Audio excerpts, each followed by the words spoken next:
Hello, good morning, everyone. Here I am in the studio, and I thought I'd just give you a little update. Um, as you can see, the doors here that I was preparing, remember I was scraping them.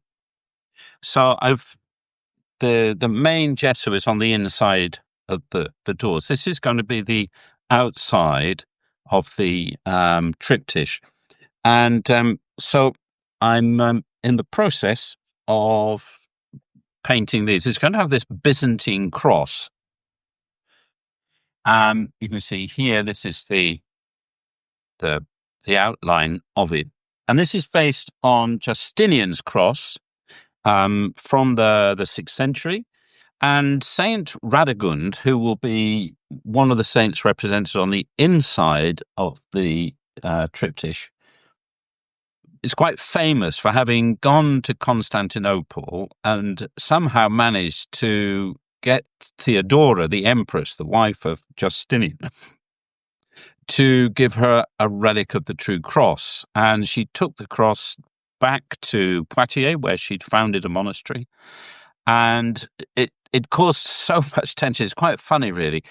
In the ancient stories, you get little snippets of what really was going on, and it just sort of comes alive. And basically, she was obviously a very powerful personality, and she'd managed to alienate her bishop, the bishop of Poitiers. So there seems to be some sort of rivalry, and she'd come back with this great relic. I mean, the greatest of all the relics. There was not anything. This was a star, star, star, star. And she turned up with this relic, and the local bishop was furious and refused to preside over its installation. Well, she just got another tame bishop to come along and do it for her. You can get that sense of a real sort of charismatic figure who was really not going to be browbeaten by anybody. She'd been married to a German prince or German king. He'd killed her brother, and so she just left him and went and founded this monastery. So quite a formidable character. So bringing the relic of the true cross and installing this in the monastery made it a place of real pilgrimage. And so given that this triptych is for the chapel of what was once a monastery dedicated to Saint Radegund and continues under her patronage, I thought to have the exterior doors, which are going to be closed during Lent, that's the idea, emblazoned with the cross,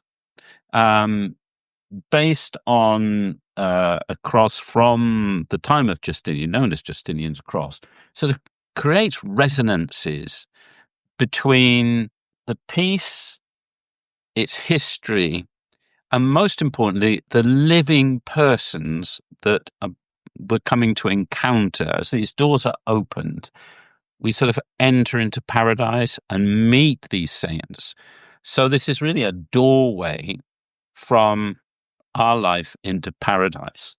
And the way into paradise is through the cross. The cross opens, throws wide the doors of paradise. So that's a little bit about the design. The colors, this is just the first sort of stage. I'm using a mixture of an azurite that I have from Iran and some genuine carmine, nacarat, which it's a lovely, rich, purplish red. So far, I've started putting on this background. I'll do another couple of layers of this, but I don't want a solid block of color like you would have if you used gouache or something like that, or poster paint. I want something really alive. So it's the cross radiating life, and this is a royal purple. And that wonderful hymn about the royal banners forward go, which we sing on Good Friday, the exaltation of the cross, was composed for the installation of this relic of the true cross in the monastery of St. Radegund. So I want that resonance of this royal banner, this triumphant entry into paradise, Christ risen from the dead, breaking open the doors of hell, releasing the captives, inviting us into the fullness of glory of life. So that's what I'm working on. And this combination of color makes a really nice, rich purple. I sort of mix just the pure carmine on the outside, and then I mix some of the blue into the middle. And now I'll make a single mix, which will go over all of it. So the center is a little darker, and then it's sort of radiating outwards. This is with a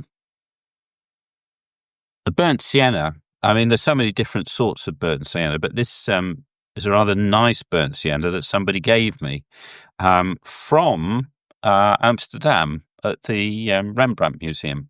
So really nice, rich, reddish color, this one here. And then I'll wash over this with some Italian warm ochre, and then maybe a little bit of yellow ochre. We'll see. I'm going to experiment with that. Anyway, hope you all have a good day. Hope that's been interesting. And yeah, give you an update fairly soon. Bye for now.